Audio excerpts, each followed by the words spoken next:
Зохиолч Баасангийн Номын чимэд нэгэн хайрын гунигт түүх. Хайрлан дурлах хувьтайд нь хайр дурлал бүү заяаг гэсэн эртний шүлгийн нэгэн мөр бий. Надад заримдаа шүлэг биш хорон санаатны шившиж үлдээсэн хүчит хараал мэт санагддаг. Үүнийг дурдсны учир бол 2002 оны намар оройхон хангай нэгэн аймгийн төвд ажиллаар хэд хонсон юм. Уг нь 3 хоногийн томилттой явсан чинь шалгалтын ажил сунжирч 5 хонсон билээ. Энэ үеэр үтсэн сонсон нэгэн хэцүү хайрын түүхийг өгүүлье. Томилтынхаа 30 дутуу хідэн төгөргнөөс хэмнчих санаатай захын нэг жижигхэн буудалд буусан юм. Тэр үед чинь цалингаа сардаа хүрэхэд ихээхэн уруухан шаарддаг байв да. Шалгуулж байгуулгын маань төв рүү буудал санал болгосон ч хөлөөмэн дуу чимээнээс 3 хоногч болов хол байх минь гэсэн цагаахан шалтак хэлээд татгалзав. Уртааша 5хан өрөөтэй эгэл цомхон буудал бяцхан цайны газартай. Буудлаа бодвол орж гардаг хүнтэй. Энэ нь тэр цайны газрыг ажилуулдаг 50 орчим насны гялалдсан эгчийн аашцсан хоол ундны нүнжигтэй холбоотой байж магад. Хоол унд зөөдөг улаан газартай хөрслөг шавхалдсан борхонтой хуйуул ээлжгүй ажиллаж харагдсан. Би энд өглөөний цай өдрийн гүнцэг барина. Орой дуулгалдуу дарга даамлууд небо нарайнд зочлоостой. Буцтгийн өглөө уг цайны газарт ав цайллаа. Намайг гаргаж өгөхөр ирсэн шалгуулагч байгуулгын маань орлогч даргагч надтай хамт байв. Цайны газар ажилуулдаг эгч орлогч дарга хоёр нэг ангийн хажээ. Цайны газрын эгч буцаж буй хүнд гараа гарган хийлээ гэсээр хийцтэй банштай цайгаар дайлав. Ангийн 2 орон гэр хүүхэд шуухад гэсэн арс архан юм ярилцсан. Өглөө эрт байсан тул бид хоёроос өөр үйлчлүүлэгч байгаагүй юм. Энэ үеэр гаднаас дунд зэргийн нуруутай мөн 50 гаруй насны ах орж ирэв. 5 хоногтой тэр гөлөрсөн хачин хүнтэй дөрөвдөхөө таарч байгаа маань энэ. Орж ирээд л буланд байх ширээн дээр суун. Үг хэлэхгүй. Ийш тийш ч харахгүй. Хувцас хонорвол тэнмэл лугаад л биш. Царай зүс нь харин нэг тийм хачин гөлрөнг. Нэг удаа тэнд нь хөдөө сумаас ирсэн бололтой 2 залуу хооллож суутал өнөөх орж ирэнгүүт ширээ нүдэн муухай орилж билээ. Цайны газрын эзэн авгаа сандран очиж нөгөө хоёрыг аргадан зэрэгэлдээ ширээнд шилжүүлээд өнөөх мэлрээ нүдтийг суулгаж харагдсан. Үүнээс булангийн ширээ бол мэлрээ нөхрийн дарахлагдсан өмч юм байна гэж би ойлгосон болно. Ямар ч хоол ундны захиалгатай байсан эзэн эгч тэр мэлрээд өөрөө үйлчлэнэ. Анзаархад бас тэр ахын аяг тавга халбаг сэрэн тусдаа. Энэ удаач мөн цайны газрын эзэн бидний дэрэгдээс годох юм босов. Хоол цайг нь аваачиж өгчхөөд хормогчоосоо сам гаргаж үсийг нь самнаж илж өгөв. Гүн халуун хайраар инхрийлж байх шиг огт өөр дүр төр харагдаад явчихв. Бас хувцсан дээр нь байсан модны навчис энэ тэрийг төөж өгч байна. Орлогч даргагч санаашрангуй суун. Гөлгөрч хүнтийн хандаж буйг мэдэж буй шинжгүй өмнөхөө л халбагдана. Би орлогч даргагчээс ямар учиртай юун хүн юм бол гэж хэрэгт дурлуулаа. Бэртээд ийм болчихсон юм зайлуул. Энэ эгчийн садан төрөл нь юм уу? Биш. Эгчийг эргээд ирэхэд таа ч буянтай сайхан хүн юм аа. Өдий цагт ийм хүн ховор шүү дээ гэсэнд эгчийн царай баярлан бишээх биш харин хувьсхийн үлэв. Тэгснээ хоол ундгээд босоод явчихлаа. Уг нь ангийнхаа охинтой гайгүй суух шинжтэй байсан юм. Буцхунаа маань сурггүй байлаа. Өглөө эртэл ойрхон байх сумын төвөөс хөдөрлөө гэсэн таг. Намайг заавал унаанд нь суулгаж өгнө гэж зүтгэсэн орлогч даргагчийн хамт өрөөндөө оров. Миний шалгалт хийсэн байгууллага дээр дарга орлогч хоёрын хооронд ноцтой зөрчилтэй асуудал байсан ба эцсийн шийдвэр орлогчийн талд гарсанд тэр бээр надад ихэд баярлаж билээ. Тэгээд би тэр мэлрэнг хүн энэ цайны газар ажилуулдаг эгч хоёр ямар учир холбоотой болох талаар хэрэгтэд орлуулал надад нэг ийм түүх ярьж өгсөн болно. Эгчийн яриаг сэрүүлбэл нэг иймэрхүү. Энэ хүн цэвэлмаа бид гурав нэг төгсөлт их. Түүнийг даваа суран гэдэг. Манай нөгөө ангийнх ёстой гавал толгой байсан та. Энэ хоёр маань их хөөрхөн үерхдэг байлаа. Манай цэвэлмаач хөөрхөн охин байж. Одоо аргагүй нас дарж байна да. Ээн хэлэхтэн тэр эгчийн толиотой гэл зургийг нь санаад инээд хүрч байж билээ. Би хаяа загтлыг нь зөөнөө. Надаас чамд, нарнаас цэцэгт, үрдийн хайр үнэн чивн юу ч үлээ. Учиргүй гой сайхан өгтэй. Арваа төгсгөд даваа сүрэн хойно ураалын улс ардын аж ахуйн сургууль авсан юм. Цэвэлмаагийн оноо дутаад дотоодын полин дээд би яах вэ? Надад худалдааны техникум л олдохгүй юу? 8 сарын ихээр даваа сүрэнг бид хоёр хот руу гаргаж өгчүүлээ. Бид хоёр юу байх вэ? Цэвэлмаа л гаргаж өгөөд би даган баясаадлаггүй. Гар гараасаа хатгалцчаад л салж өгөхгүй. Одоо шиг тэрвэрлдэн энтер гэж тэр үед ямар байсан биш те. Удалгүй бид хоёр ч араас нь хот орсон. Би хамаатны Цэвэлмаа оюутны байранд. Бидний байр ойрхон учир өглөө ороод холбоотой юм шиг л байна. Даваа сүрэнгээс 7 хоног бүр захидал ирнэ. Би тэр захидлаас нь их уншилцсан. Заримдаа Цэвэлмаа татаархан. Хичнээн чих хайрав. Хачин сайхан хайлж уйрмаар өгтэй юм. Баттай өөрийнх нь юм болохоор тэр юм биз дээ. Манай энэ нэг их хөөрөхгүй. Би л өмнөөс нь хөөрөөд байх. Тэгтэл хагас жилээс эн чинь нэг өндөр хар юмнаас салхаа байцглаа. Надтай ч уулзах нь цөөрөөд захидал уншилцдагаач боллоо. Нэг удаа би тэсэлгүй даваасрын яасан бэ гэсэн чинь байж л байгаа. Яавал гэж байна. Захидал ирж байгаа юу гэсэн байгаа. Гэдэд хоосонгүй. Тэр өндөр хар юм нь уг нь гайгүй сайхан залуу л да. Тэр үед надад л муухай харагдаад байсан болохоос биш Монгол улсын их сургуулийн 3 дугаар курсын оюутан ах байсан юм. Зуны амралтаар биднийг аймагтаа ирсний дараахан даваасрын хойноос ирлээ. Ирсээр л Цэвэлмаа дээр очдөг юм байгаа үсттэй. Дараа нь надтай уулзав. Унжичихсан. Ёстой хийн гарчихсан амтын явна. Надад резент ч гэсэн дам байсан зузаан захидлууд үзүүлж байна. Өнгөрсөн хугацаанд Цэвэлмаад бичсэн түүний захидлууд юм байна. Цэвэлмаа захидлыг нь буцааж өгөөд би өөр хүнтэй болсон. Чи амьдралаа бод. Намайг битгий ээрч тойрч зоогоорой. Үрд баяртай гэж хэлсэн гин. Би яах вэ гэд уйлж байна. Би тэгтэн тэврээд хамт уйлмар санагдаж үлээ. Хуйуулжаал сууцгаалаа. Юутай ч би Цэвэлмаатай сайн ярилцаж үзэхэр болов. Тэгихнээ энэ жих чинь ёстой хүлээж авдаг юм биш. Би жирэмсэн болсон. Үйл төрөх байх. Гэхдээ чи түүнийг цаадахта битгий хэлээрэ гэж байна. Энэ жирэмсэн болсон гэдгийг нь сонсоод би түүнтэй дахиж ярилцах ямар ч боломжгүй юм байна гэж бодлоо. Тэгээд даваас оронтэйгээ уулзаад чи түүнийг мартах хэрэгтэй юм байна. Тэр яагаад ч үгүй л гэж байна гэлээ. Би Цэвэлмаад хайртай. Өөр хүнийг би хайрлаж чадна гэж үү? Би түүнд хайртай гэсэн. Нэгэнт хэлэгдсэн үнэн амьдрах ёстой биз дээ гэж байна. Би юу гэхвэ? Тийм ээ л гэлээ. Тэр зунжин энмүү даваа Цэвэлмаагийн хаа байгаа газар нь бараадаад л байж байдаг болсон. Юм хэлэхгүй, ярихгүй, зүгээр л бараадаад явж байх. Өглөө эрт хашааных нь булан дээр зогсож байх. Нэг их гунигтай амтан үе хингэдэл санаалдаад л царай зүсч гэж гундаад хэрэг алга. Харин манай эн чинь ёстой довтон зүхтаастай. Муур хулган шиг л юм болно. Заримдаа хашааныхаа ард бан цавхалж түүгээрээ даваагаас нуугдж гарна. Цэвэлмаагийн гудамны хідэн банд давааг бүр зодсон. Гэсэн ч хөөхнээс болчихсон царайтай амтан зогсчл байх. Намар гадаадын оюутнууд буцах болсон чинь махитла турчихсан энэ даваа чинь явдаггүй. Аав нь тэггээд амьд байсан юм. Загнаж, занаж, гууж говшаад дийлсэнгүй. Аймгийн хувьсгал залуучуудын эвлэлийн хорооны нэг ахтай хамт сүүлд нь баг хүчээр шахуу хот руу явууллаа. Битэж яах вэ? Тэгсгээд хот явлаа.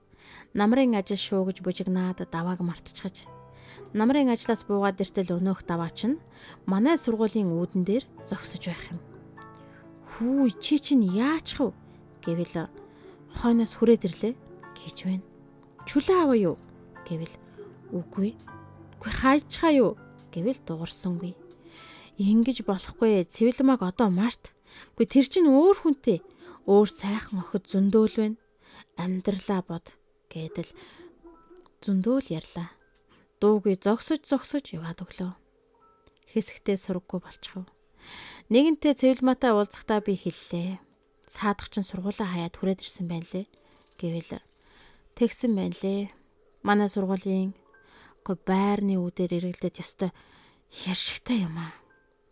Тийм унжисэн амтныг чинь би яах юм бэ гэж байна. Гэнтхэн миний уур хурч чи л түүнийг ийм болгочихсон шүү дээ. Тэгээд хүнийг өрөвдөж хайрладаггүй чи өстой муухай хүүхд юм аа гэлээ. Би түүнд хэлсэн шүү дээ. Би өөр хүнтэй болсон, жирэмсэн болсноо ч сая хэлсэн. Огт тоохгүй юм. Жирэмсэн болсон чинь хамаагүй. Би чамтай холбоотой бүх зүйлийг хайрлаж чадна гэж байна. Таг балай болчих цаадах чинь гэлээ.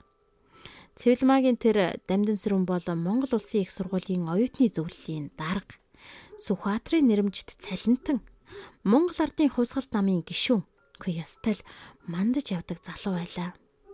Тэр хоёр суудалцаад их сургуулийн багнат танхимын үүдээр алхаж явах нь харууштай. Цэвэлмаа үнэхээр атаархмаар. Тийм сайхан мундаг залуустай дандаа таардаг. Хайрыг нь татдаг. Үнэхээр азтай бүсгүй байлаа.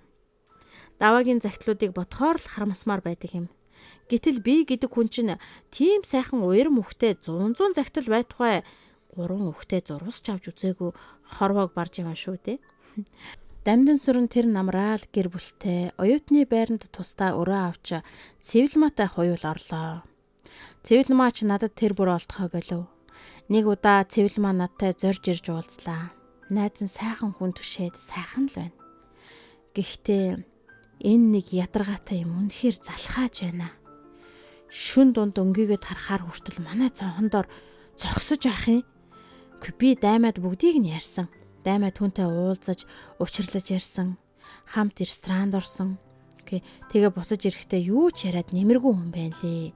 Дахиж түүний царайг харах хүсэл алгаа гэж ярьсан. Чи цаадахтаа дахиад нэг сайн хэлээд өгөөч тэхүү. Чамаас өөр хэлээд өгөх хүн алга. Үнэхээр л надад хайртай юм бол намайг битгий зовоо гэж байна гэд хэмээн хэлээд уйлав. Би даваагаан дахиад л гуйлаа. Загинлаа. Аргатлаа. Тэр миний өдөөс юу ч хэлдэггүй юм. Хаяа нэг хэнгэнтэл санаа алдчихад л дуугүй сонсоод л байх юм. Тэр санаа алдалт нь аймар. Бүр голоосоо шүү. Дагаад санаа алдчихмаар. Хаяа нэг намайг явуулж байх шиг мушимар болно. Тэгж байгаад л яваад өгчихөө. Хэсэгтээ таг чимээгүй болчихлоо.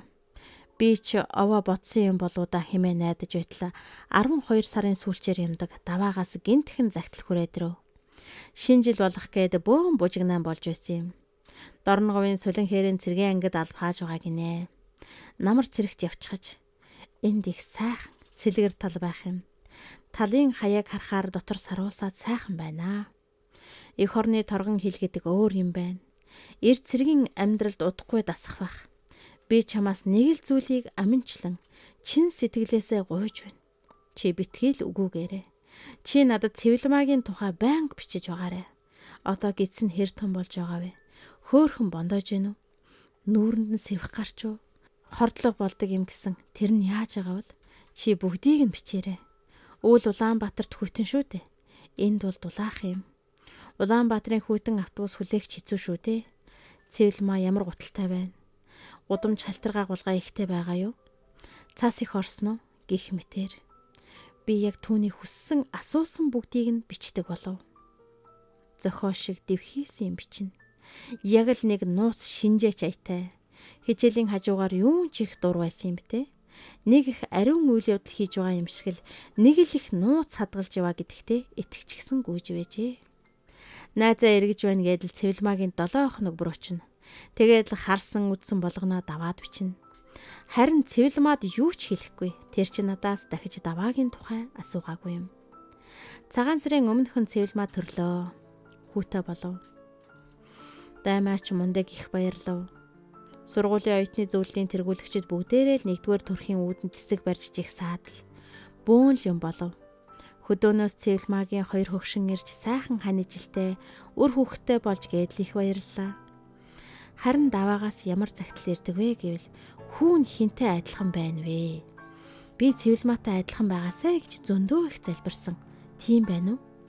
Цэвэлмаатай минь адилхан байна уу? Цэвэлмаа төрхтөө их ядарсан уу? Чи миний өмнөөс үнсээрээ, хүүгэн ч бас үнсээрээ. ямар нэр өгөх бол гэх мэтэр би ч түүний хүсэлтээр хоёуланг нь 2-2 үнсэж билээ. Тэгэхэд Цэвэл маа над руу нэг их гайхсан бас асуусан харсан юмдаг. Даймаа Цэвэл маа хоёрын хүү сар болоогүй юмдаг. Цагаан сарын дараахан чухам юунаас олсныг сайн санахгүй байна. Тэр тухайд аваад бичсэнд маш их харамсаж гашуудж байна. Цэвэл маа минь их гашуудж байна уу? Их уйлж байна уу? Чи миний өмнөөс нулимсыг нь арчиж өгөөрэй. Дамдын сүрэн миний Цэвэл маа хэр харагдаж байна? Хэр халамжилдаг вэ гэх мэт хариу ирнэ. Тэгж ингэсээр 3 жил нисэх мэт өнгөрлөө. Даймаа төгссөн жилээ хөдөө аж ахуйн эрдэм шинжилгээний хүрээлэнд томилогдож очив юм. Уг нь хөдөө аймагт хуваарлагдсан ч гэр бүлийн шалтгаанаар хотод үлдсэн. Цэвэл маа чөлөө энтер авалгүй уйлж дуулж зүтгэсээр байгаад нэг юм хугацаанд төгслөө. Энэ хооронд даваагаас захидал ирсээр би битсээр байсан ч захидлын хоорондох зай улмаар холцсоор байлаа. Би төгсөөд аймагтаа аймгийн барилга угсралтын конторт хуваарлагдав. Нөхөртэй ч болов. Гэр бүлийн амьдралд хутгалдаад ажил амьдрал гэсээр тэр хоёрын явдлыг мартах шахав. Цэвэл маа төгсөөд нөхрөө дагаж хотод үлдсэн юм. Биднийг төгсөлтийн баяр гээд бужигнаж байх үед даваагаас би сарын дараа халагдлаа. Халагдаад хаашаа очихоо одоогоор шийдээгүй л байна. Цэвэл маа хотод суурших бах. Гэхдээ би хот хормооргүй байна. Намайг улирч баг дарга болох санал тавьсан. Улирдаг ч юм уу? Одоогоор шийдээгүй л байна да. Улирахгүй бол говийн аймагуудын нэгэнд очиж амьдрах гэж оролдоод үзнэ. Гэсэн захидал ирснээс хойш хаана яваа нь мэдэгдэхгүй таагчиг болчихов. Хорвоогийн шарнаар бор хоног ээлжилсээр нэг мэтгэд 7-8 жил өнгөрчгөж. Аймгийн намын хорооны үйлдвэр худалдаа эрхэлсэн зааварлагчаар шинэ хүн томилогдсон ирж байгаа сураг сонсогдов. Гэтэл дамдын сүрэн байх нь тэр. Тэр үеийн аймгийн намын хорооны зааварлагч гэдэг чинь мундаг том амтан байлаа шүү дээ. Найз маань төрсөн нутагтаа иржүүд би ч их баярлалаа. Цэвэл маа аймгийн худлаа бэлтгэлийн трестийн мэрэгжилтэн гэдэг бас ч үгүй өндөр албан тушаалтай. Аймгийн гудамжаар тэр хоёрынхоо судалцаад явж байгааг харахад бахархгүй байх аргагүй. Сайхан ч хосууд, шижгэнсэн залуу боловсон хүчнүүд, шилдэг сэхэтнүүд, булцайсан хөөрхөн охинтой ч болж. Аймгийн захиргаанаас залуу боловсон хүчнүүдэд орон сууц олгов. Бид гэр бүлийн найзууд болцгоолоо. Ойртоод ирэхнээ тэдний гэр бүлийн амьдрал бас тийм ч өөгүй сайхан биш ажээ. Нэг л хэрүүлтэй, маргаантай, наана сайхан следний ч цаанаа бол их хүйтэн хүндийн анзаарагдав. Түүнийгээ тэд их нуух. Нэг удаа Цэвэл маа бид хоёр элдэв дэмийг ярилцсан суутал тэр гинтхэн ингээд чи давааг хаана явааг мэдхүү гэж асуув. Нээрээ тэр хооронд даваагаа бараг мартах шахсан байжээ. Цэргээс халагдахынхаа өмнө захидал бичснээс хойш сураггүй байгааг хэлв. Мөн түүнийг огт сонсоогүй цэрэгт байхдаа бид хоёр харилцсан бичилцдэг байсан захидлуудын тухай ярьж өгөв. Одоо нэгэнт өнгөрсөн бороо болсон хойно гэж бодож байсан юм. Тэгэхэд Цэвэл маа дуугүй сонсож нэг их шүүрс алдаж билээ. Бас нэг удаа Цэвэл маа надад Даймаа тэр хоёрын амьдрал таарамж муутай байдаг тухай аминчлан ярьлаа. Даймаа хүрээлэнд хилцээний дарга байхдаа нэг лаборант хүүхэнтэйгээ холбоотой байсан юм гин. Тэр нь мэдэгдээд намын үүрийн хэмжээнд хүртэл яригдахдаа тулж хөөцөлсөний хүчинд хөдөө томилтоор явхаар болж тэр хэл амнаас мултарчээ. Тэр үед чинь удирдах албан тушаалтнууд гэр бүлийн асуудал гаргахад намын үүр нь авч хилэлцдэг байлаа. Намаас шийтгэл авч хөөгдвөл тун хэцүү. Нүүр байхгүй л болно гэсэн үг. Систем дотроо мөддөл олигтой ажил эрхлэх боломжгүй болчихдог байсан юм. Амьдрал үргэлжилдгээрээ үргэлжилсээр дахиад 4-5 жил болов. Би уг нь хоёр найзыгаа өсөж дэвжиж албан тушаал дээшлэх байх гэж харж байлаа. Гэтэл харин ч буудаг юм байна. Даймаа их уудаг болчихсон байсан. Бас Даймааг аймгийн театрын хүүхнүүдтэй холбоотой тухайч дээлсүүл яриа сонсогддог байв. Энэ битээс болсон байж магад намын хорооноос ахуулж аймгийн темсийн багшаар очив. Цэвэл маа нэг юм ажил дээрээ динжигнээ тогтоод л байгаа. Эхэн үедээ манай хоёр гэр бүл нэгнийхээрээ ордог, хамт салхинд гардаг, тоглож нааддаг байсан бол сүүлдээ маш ховорхон орж гардаг боллоо. Гэтэл Даймаа Темсийн сурах жохонтой холбоотой хэрэглэрч аймгийн төвөөр нэг шуугаан шагшраан болдог юм байна. Гэхдээ тэр үед чинь ийм явдалд их соргог байж. Одоо бол нохоо хутсан мэт тоохгүй болсон. Намаас нь хөөчглөө. Өнөөх их сургуулийн оюутны зөвлөлийн дарга Сүхбаатарын цалинтай тэргүүний оюутан галтай цогтой гэлэлзэж явсан залуугаас үлдсэн юм бараг үгүй. Гэхдээ нэг хорчийсэн өрвийсэн хар юм болов. Хүн амтан ч дөлж зүхтаах тал руугаа. Уг нь эд 30 хэдтэй 40 шүргэж яваанаас шүү дээ. Гэхдээ бүрчих уудаг боллоо. Харин Цэвэлмаа маань тэр бүх хэл амыг тунж төвчээртэй давж туулсан да. Нүднээс далдуур хичнээн жуулж шаналж байсныг мэдэхгүй юм. Наана бол огт тоохгүй байгаа мэт байв. Нэг их удалгүй даймаа тэр хоёр салав. Гэр бүл салгах шүү хуралч их сүртэй боллоо. Аймаг даяар л шүүгэх. Даймаа ажлаа өгөөд нутгаа бараад нэгээд дархан явчихв. Ингээд л эд гунхалцж явах 35 таа Цэвэлмаа маань бага ангид сурч байсан охинтойгоо өрх толгойлсон эмэгтэй болж үлдлээ. Амьдрал ахуй нь муу байгаагүй. Худалдаа бэлтгэлийн тэрстээсээ гарч ахуй үйлчилгээнд ерөнхий небо хийж байв. Дээд мэрэгжилтэй. Мэрэгжилтний цалин чинь хангалттай элбэг дэлбэг. Гэхдээ л ганц би эд насны хүүхний хувьд бэрхшээл их байлгүй яах вэ? Наанд жил эргүүлдэж зовоодог орой удаж хаалгуудыг нь самарддаг элдвийн хар юмнууд зөндөө. Хаяа бид хоёр элдвийг ярилцдаг байлаа. Нэг удаа би даваагаа мөн ч их зовоосон доо. Тэр маань одоо хаана явдгийн бол доо? Асууж сургалахгүй болохоор яаж ч сураг нь гарах вүлээ те? Энд аймгийн төвд холын хамаатных нэг хүн байдгийн билээ. Би асуухаасаа санаа зовоод байх юм. Чи нэг асуугаад өгөөч гэлээ. Би тэр хүнийг нь олж уулзаад асуулаа. Даваасрын Баян хонгор аймгийн өмнө хязгаарын нэгэн суманд ногооны гэвөө, жимсний гэвөө нэг баригадын дарга хийж байгаа.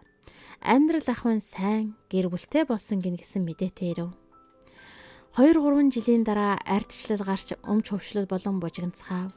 Оюутан байхдаа даймагийн гарыг аяыг хараад л эрхлээд л хилээ хазаад сууж байдаг эрэх танх амьдрал мэдхгүй Цэвэлмаа маань энэ хугацаанд дайчин амьдралд шаргуу зүтгүү болжээ. Амьдрал хүнийг тийм болгодгийм билээ. Өмч уучлаар ахуй үйлчилгээний дэлгүүрийг хувьчилж авлаа. Байгууллагад нь жолооч байсан Баярбаатар гэдэг залуутай нийлж тэр их сэргэлэн сүхэтэй залуу байсан. Аль хатуу үед л дамын намаа сүнгнүүлдэг байсан.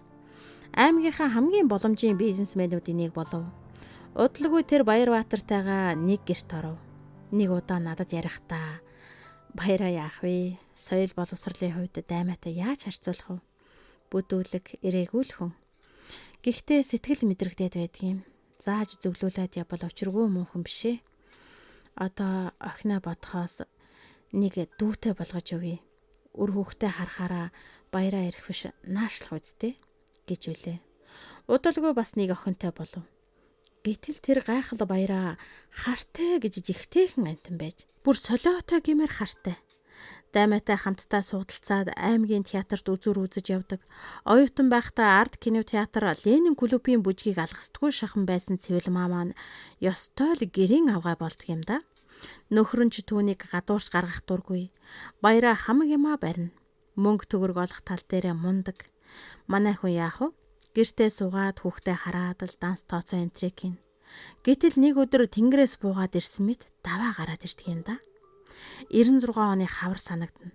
Өглөө ажлын үүдэн дээр нэг хүн над руу хараад л энийгээ зогсож байна. Би таньсангүй. Толгойд өгчхөд хажуугаар нь гарах гэтэл бууганаас бариад авлаа. Дэлгэрээ. Намайг танихгүй байгаа юм уу да? Би даваасран байна шүү дээ. Гэхдээ би цочсондоо бараг л унах шахаж билээ. Бид уулзалгүй 24 жил болжээ. Өтөржин шүнжин ярилцаж суумаар. Нэг ч их өтөлсөн шинж алгаа. Баян хонгор, Говьалтай аймгийн захын сумдаар ангийн байцаагч, байгаль хамгаалагч голдуу хийж хээрээр тэнэж ихэнх амьдралаа өнгөрөөсөн гэлээ. Ёстой л нэг эгэл хөдөхөр болж өнөөх сэхэтэн шинжийн гавал толгойтой хүүгээс үлдсэн юм бараг л алга. Би халгаж гэр бүлийг нь асуулаа. Гэр бүлгүйг нь чамайг хамаатан чин гэр бүлтэй хүүхдтэй гэж хэлсэн штэ гэвэл хөгшин нь гэр бүл зохиох гэж оролдож үзсэн. Нэг хүүхэнтэй 2-3 жил амьдрах гэж хичээсэн. Хүүхдэж гарсангүй. Нэг хүүхэд өргөж авсан ч хүн болсонгүй гэж байна. 2-3 жил гэдэг чинь бага хугацаа байна. Өөр бас шантарч болохгүй шүү дээ гэвэл нар салхинд хөрссөн нударгаа зангидан цээжин дээр лүг хийтэл шааж дэлгэрээ. Энд нэг юм зангираад болохгүй байгаа юмыг би яах юм бэ гэж билээ. Энэ үгийг сонсоод миний нулимс өөрийн ирэхгүй мэлтрээд гарсан юм да. Цэвэлмаагийнхаа өмнөөс шүү дээ. Бас даваагийнхаа өмнөөс. Тэгэхэд аймгийн цэцэрлэгт тэр хоёр хөөцөлдөөдөл. Цэвэлмаагийн цагаан парчиг, гизэгнийх нь копрон яг л эрвэхэ шиг дэрмэн, дуун цангинан байсан тэр дурсамж яг зүүж шиг нүдэнд харагдсан юм. Бас цэвэлмаа бид хоёр түүнийг аймгийн тээврийн товчооны арын байшингийн буланд гаргаж өгч байсан мөч харагдсан. Тэгэхэд тээврийн товчоон дээр даваагийн ах дүүс, найз нөхд нь ичгсэн байсан учраас бид санаа зовоод тэрд арт нууцхан салах ёс хийсэн юм. Тэр хоёр маань гар гараасаа тас атгалзчихсан. Өөдөөсөө ширтэлцээд үхч хэлж чадахгүй зогсож байгаа тэр зураг. Бас даваагийн бичдэг тэр олон сайхан захидлын мөрөөд. Тэр захидлыг оюутны орон дээр, Сүхбаатарын хөшөөний гинжин дээр, цэцэрлэгт хүрээлэнгийн сандал дээр Цэвэлмаа бид хоёр зэрэгцэд суугаад уншдаг байсан мөчүүд маань нүдэнд харагдах шиг болж үлээ. Алтайн өвөр говийн эзгүй аглаг цээлд цээшиндэх ориг гунига дааж ядан ганцаар тэнэж гиюурч гансарч яваа онгосон дээлтэй омголцсон уруултай даваа нүдэнд харагдах шиг болсон юм. 20 гаруй жил шүүд. Харин энэ удаад даваа миний нулимсыг Цэвэлмаагийн өмнөөс бас өөрийнхөө ч өмнөөс арчиж өгсөн дөө. Жаал тайвшраад чи ямар ажиллаар энд явна гэвэл хүний нутгаар их тэнлээх. Хэдий сайхан хүмүүс сайхан нутагч хүн ядраад ганцаардаад ирэхээрээ төрсөн нутгаал гэх юм байна шүү дээ. Уг нь хэрт ирий гэж бодсон юм. Цэвэлмаагинд байгааг мэдээд ирээд хэрэггүй байх л гэж боддог байлаа. Чи Цэвэлмааг дамжин сүрэнгээд салсныг дуулсан уу? Дуулсан хөө. Дуулалгүй яах вэ? Дараа нь ганцаараа хэдэн жил болсныг нь ч бас. Одоо энэ хүнтэйгээ нийлснийг нь ч мэдж байсан. Тэгээ чи даймыгаа салсныхан дараахан яагаад хүрээд ирж болоогүй юм бэ?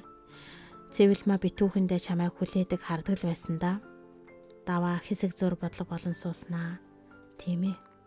Би нааширий гэж бодсон. Гэвч тэр үед болоогүй юм аа. Нэг л болж өгөхгүй байсан юм. Би чамд юу гэж тайлбарлахаа мэдэхгүй байна. Болохгүй л байсан да. Тэгвэл чи одоо яах гэж ирээ? Нийгэнт оройтчихсан шүү дээ. Түүнд дахиад хэцүү байж маад. Бүр ч илүү хэцүү байж маад. Тийм ээ. Түүнийг мэдэж байгаа. Гэхдээ одоо хичнээн ч жил амьд явах юм билээ. Бас хичнээн жил хол явах юм билээ дээ. Ойрхон байгааг нь мэдэрч хаяач улуу харж гим хоргоо хоёр үг соличхоод явж бай гэж бодлоо хөө. Би одоо хаанаас түүнийг дахин ээрч шаналж зовоох вүлээ дээ. Тэгж байгаад нэг уулзна. Нэг ангийн хүүхдүүчиг гим хоргоо уулзна. Чи нэг мэдэгдэчихээрээ намайг ирсэн гэдгийг дахиж зүггүйтэж сахилгагүйтэж зовоохгүй. Нас тогтож нам суучгаад ирсэн байна билээ гэрээ. Гээд инех гисэн боловч нэг л бүтэлтэй болсонгүй эвгүй үрчилзөв. Би даваагийн тухай Цэвэлмаад хэрхэн яаж хэлэхээ мэдэхгүй байв. Гисэн ч хэллээ. Даваагийн инех гэж хичнээн оролдон байж хэлснийг нь хэллээ. Даваа одоо залуу гэх шиг биш болжээ хөө. Нас тогтоод нам суугаад гэвэл Цэвэлмаа. Би түүнийг мэдж байгаа. Ирснийг нь гэж байна. Гү чи яаж мэдэв? Хэн хэлэв? Гэвэл би зүүдэлсэн юм аа. Одоо би түүнийг мэдэрдэг болсон. Бид ямагтал хамт байдгийг өмнө нь огт анзаардаггүй байсан юм билээ гэж хэлэхдээ түүний царай ямар ч сэтгэл хөдлөлгүй хөшүүн байсан нь хачин санагдж байлаа. Даваа ирсээр жил гаруй болов. Угийн сүрхий хүн болохоо харуулж дорхноо л под хийгээд босоод ирхэн тэр жаахан цуглуулж хураасан мөнгө хөрөнгө байсан юм шиг байлээ. Даваа надад нэг юм үзүүлнэ л гээд явдаг байсансан. Тэгээд үзүүлсэн юм. Түнтгэр гэлгууруудтай юм гаргаж ирж задлав. Дотроос нь судар шиг торгон баримттай юм гаргаад дахин задлсанд тэртех он жилүүдэд сүлэн хээрийн застав руу Цэвэлмаагийн хаашаа хараад сууж байгааг нь хүртэл бичдэг байсан миний захидлууд байж билээ. Ихэвчлэн 5 төгрөгийн дөрвөлжин шугамтай дэвтрийн цаасан дээр бичдэг байсансан. Тэдгээр цааснуудыг хичнээн чудаа эргүүлж тойруулж үдсэн бүү мэд. Самбай шиг сэмэрчгсэн, чирнээл нь бүдгэрчгсэн байж билээ. Даваа Цэвэлмаа хоёр хэрхэн үлдсэн тухай би огт асуудаггүй байлаа. Ер нь сүүлдэн ч Цэвэлмаагаас асуугаагүй. Тим юм сонсно гэдэг хэцүү. Зүр хөвдөөд байдгийн билээ. Юутай ч тэд уулзалтсан. Харин Баярбаатрын харддаг өвчин ер намдсангүй. Бүр солиорлын байдалтай болов. Гай болж даваа Цэвэлмаа хоёрыг урд нь учиртай байсан гэдгийг хэн нэг нь түүнд хэлчихэж. Тэ магадгүй тэр өөрөө малтаж байгаад олоод авчихсан ч гэж магадгүй. Тэгээд л муу Цэвэлмааг маань бүр тамлаж зовоож ирхэн. Уг нь тэдний амьдрал тун сайн хөл дээр босчихсан байж билээ. Баярбаатар арчилсан намд илсэн ус төрч болж 1996 оны сонгуулийн дараа аймгийн нэг том дарга болчихсон байсан. Нэг тоосгоны үйлдвэртэй, нэг дэлгүүртэй, хоёр ч газар байр бариад түрээслүүлчихсэн, ундаг хоёр ч унаатай. За тэгээд дарга хүн юм чинь яаж хийгээд л юмаа өсөгдгийн байгаа биз дээ.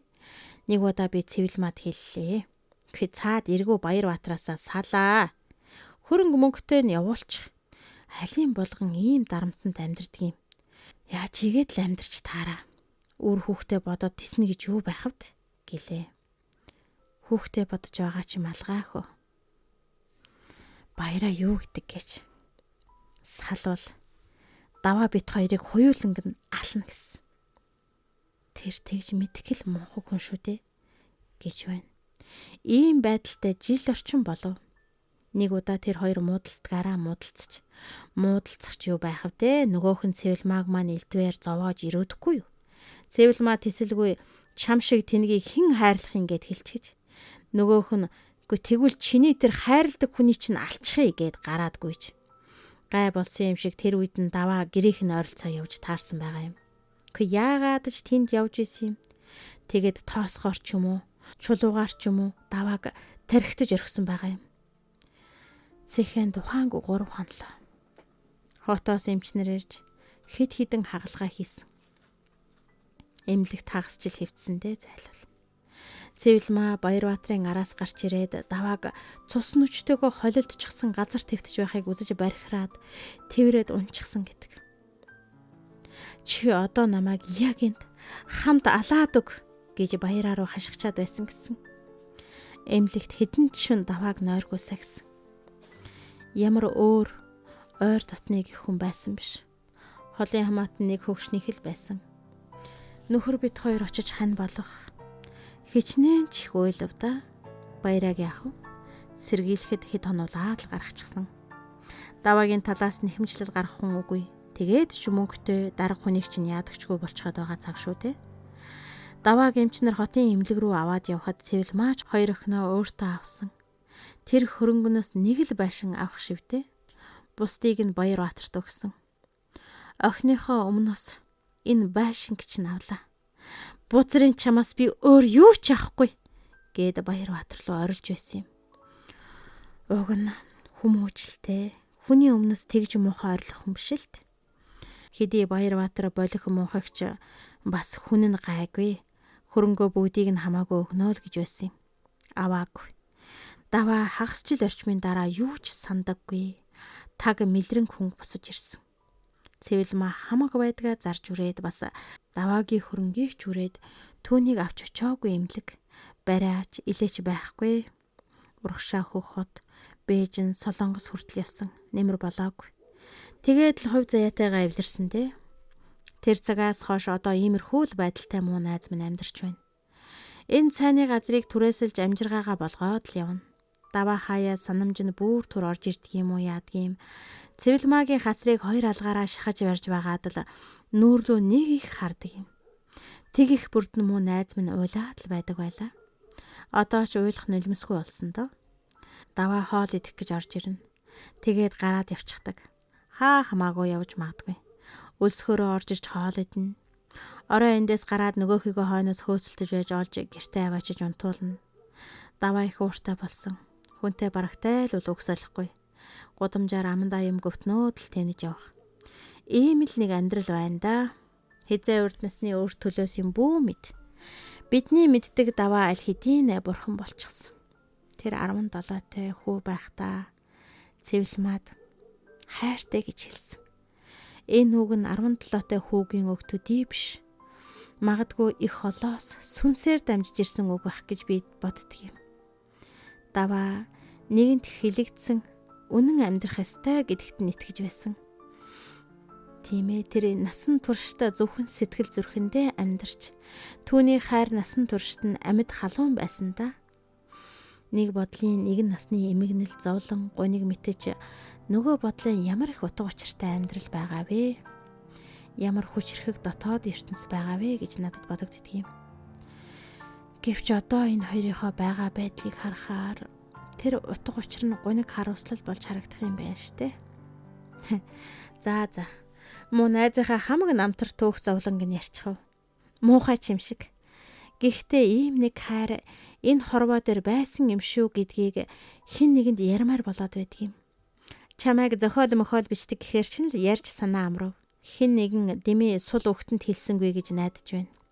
Дотор онгойх шиг боллоо гэсэн юм. Орлогч даргагчийн ярьсныг өнөө бараглаж санахад ийм. Түүнээс хойш 14 жил өнгөрчээ.